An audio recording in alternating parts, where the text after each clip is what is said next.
Hey guys, today is a very, very special day. The reason why it's a very special day, you can also hear the tractor in the background, is because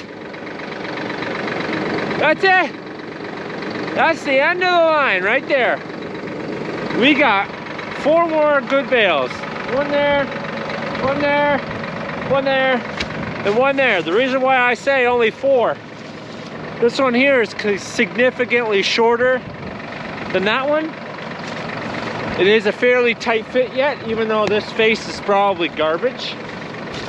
But being so small, this one tore apart. So you can see nice air gap all the way down in there.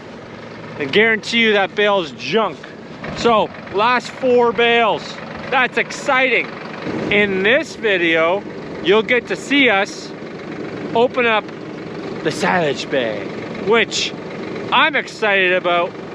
Hopefully I don't get nearly as discouraged as the last bags did, but we're gonna find out. We tried a bunch of different things. It's a different type of feed.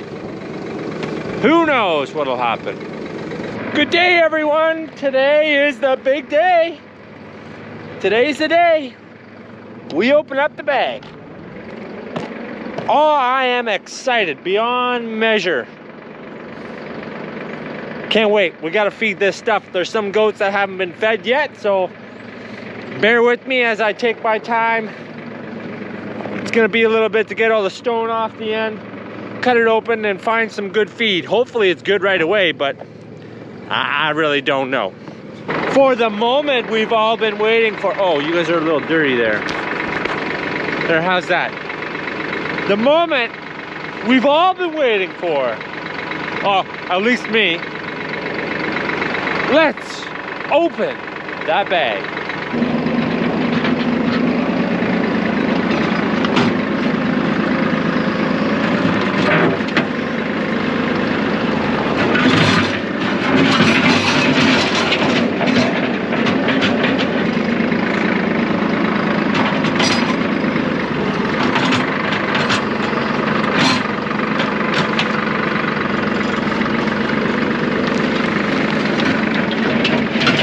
For the moment of truth that we've all been waiting for. Unfortunately, I got a little sneak peek. That's white, but that's frosty. That ain't moldy. Oh, that's beautiful. I'm so excited. Let's get this bag cut open, baby. Let's get her cut. Where do I cut? I gotta cut up here. Let's cut her open. Let's cut her open. Look at that! Oh, absolutely no mold. Oh, there's a spot. That's it. One little spot. Oh, it's a happy day today. Yeah.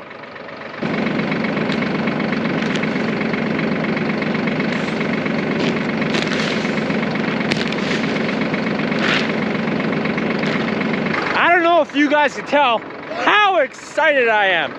Man, this is a win. Look at this. Look at this. Nothing. Not a spot of mold. That's just moisture. That's frozen ice. I know, frozen ice. That sounds a little funny, doesn't it? Frozen water. Look. No mold whatsoever. There was just that one spot. Right up in here. That's it. That's all I see. Alrighty, let's get some of this out and to the goats.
Well, guys, I must have spoke too soon.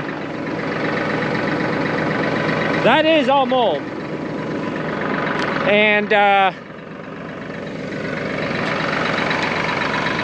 a little hole right there. I have been checking this bag throughout the year for holes like that, and I didn't see any, but it also could be that I didn't look in that spot. So I'm not 100% discouraged, just a little bit. I'm gonna keep going, and I'll show you in a little bit how the goats are eating it.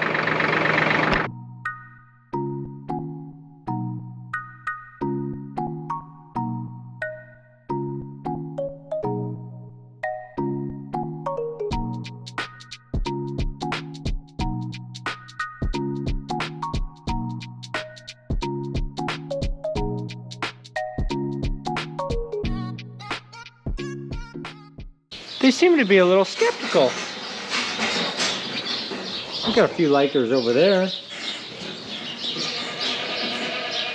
I don't know. I mean, this stuff is really good. They're just not used to it. Goats don't like change either, so this is quite a testament that they're eating it. I remember, if you go back to last year's video around this time, they didn't like the red clover silage as much. Now, we chopped it a lot finer, and it was the same crop. This is a different crop. This is Timothy and alfalfa. So a lot of the lighter stuff that you see, that's the Timothy. The darker brown, that's more of the alfalfa. It was a bit greener. The grasses tend to dry out really quick, so then they're a lot lighter. But they are eating it. We'll just see. We'll see how they do a little closer to lunchtime. Coming to eating it wise, how much is left?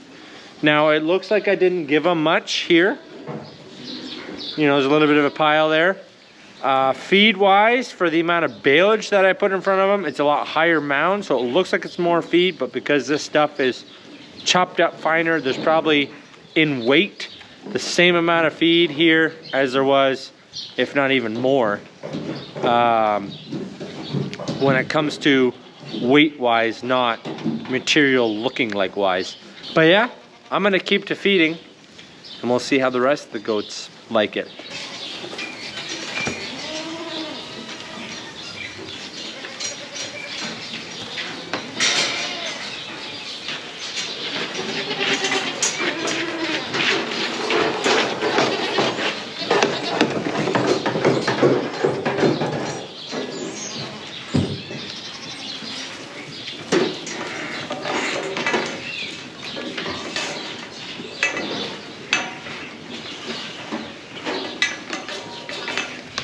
Hey guys, today I'm gonna give you a little bit of a third week review on my feed bag. We're gonna go get some feed first, but we gotta get the tractor started. My negative battery terminal is got a loose connection now. Remember how we fixed the positive side? Now I gotta fix the negative side. And I told you I should have got it right away, but I didn't. Also, yes, I'm wearing a t-shirt. It's gorgeous out today. They said it's 21. That's pretty warm out, 21. There's no humidity, so I don't need to turn the fans on in the barn. Otherwise, I would show you guys that too, because the goats, they just love it when the fans turn on for the first time in the summer. But I will get that on camera for you guys. But I'm gonna get this thing started, and we're gonna go get some feed.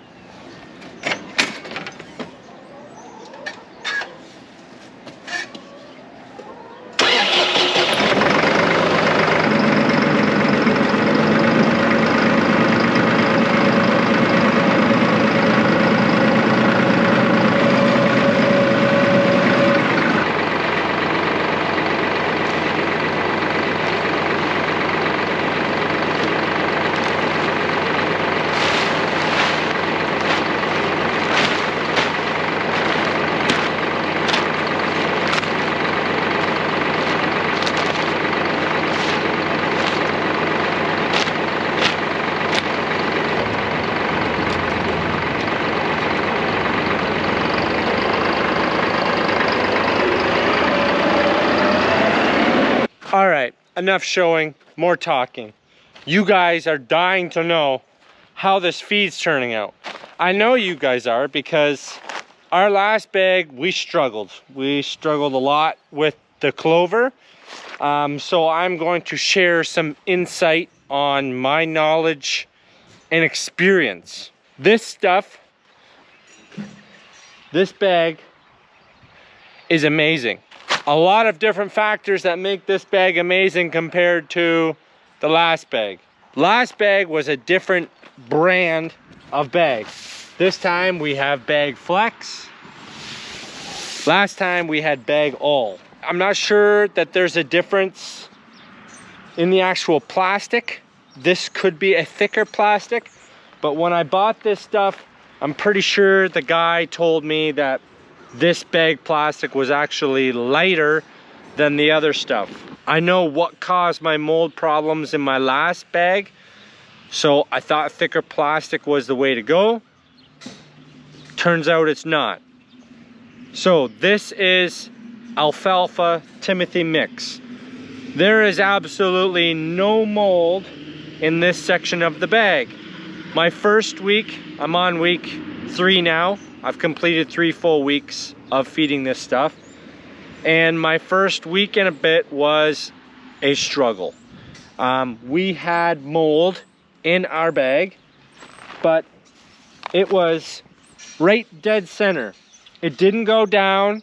It didn't go this way. It didn't go that way. The outsides were all perfect. Everything was great except for the dead center, which caused me to just be really upset and frustrated and want to know why it was doing that. No idea why, but it's gone now. It seemed to be in that last load that I put in before I pulled the bagger off. That's where the problem seemed to have been. So, not sure why, but it's gone. And now everything is absolutely perfect in this bag. This stuff works really well with the new pellet that I'm feeding. So I'm able to save a lot on, first of all, the pellet is cheaper than the last pellet I was feeding. And I get to feed less of it because there's more in the actual forage that they can get than there was in the clover. I am extremely happy with how this turned out. I know how we had different experiences with the bagger itself. So right now I'm in a load. I can see on the outside of the bag. You can kind of tell how this is nice and big, and then this gets to be a little bit more wavy and bumpy. That's because this is from a different wagon than from this stuff. This is the wagon stopped, then I went on to the next wagon, and I didn't change any settings, but I was able to feed the bagger that packed it in. I was able to feed it slower, and it was more consistent all the way around with how it kept it nice and tight and full. See how there's not too many air gaps? There's a little bit of one up there, but this is all fairly really packed in there, which is good. Now, I'm not sure if I'm gonna try it this year or if it will be next year. Depends on how our summer goes, but I am going to try a bigger diameter bag. The reason why I'm gonna try a bigger diameter bag is because you get more feet, more tons of feed per square feet. So for the area that I have, I can fit more tons of feed if I have a bigger bag.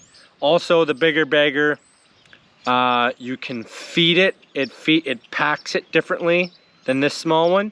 The small one was a screw. The 8-foot bag it's like a fingers. It's a whole whack of fingers that slowly all push it in. So I can unload my wagons faster, which means my custom harvester guy can just keep plugging away at it and not waiting for me to unload wagons because I want to unload them slow at the bagger. As for my bird issue that I had with my last bag that I'm not having with this bag, I've come to the conclusion that it was because of the clover. It was the product that was in the bag. It wasn't the bag, but it was what was in there. The reason why I say that is because when I was feeding even the baleage red clover, I was having issues in the barn with a ton of blackbirds. I had a ton of birds in the barn. Couldn't figure out what it was. I switched to this feed, and it was 2 days later, they all moved out of this barn, the goat barn, into my drive shed. And I didn't take a picture for you guys, but my wife's car, she parked it inside, and you could not see out of the front window. It was so covered in bird droppings. That's how many there were, but they moved out from here because there was no more food. And it finally clicked into me that that would be why I had the bird issue. It's not because of the pellet that I was on, because I'm still feeding some of that pellet to younger ones. It was because of the clover. And it also makes sense because the clover had, because it was in flower, it had the seeds. And that's what the birds are eating, the clover seeds.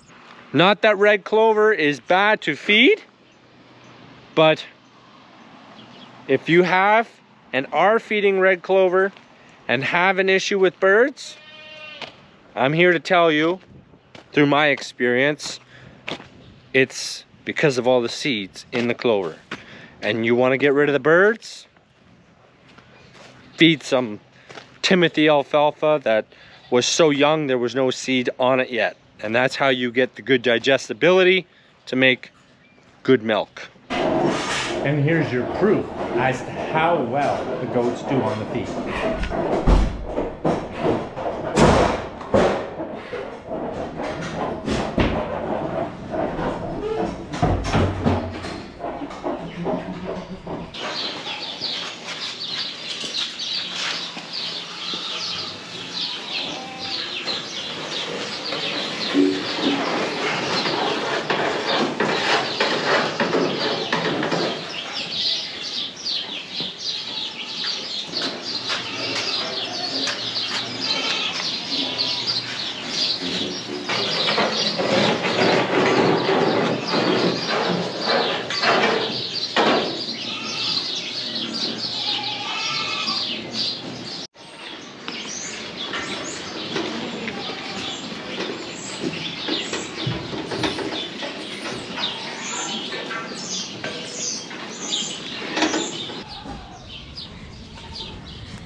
On behalf of our farm family, we thank you all for watching. I haven't said this in a while, but if you haven't subscribed, please do. Give the video a good old thumbs up. And if you haven't noticed our beautiful sunset, there will be much more of those to come. I'm positive of it. Thanks for watching, and God bless. Yay! Yay!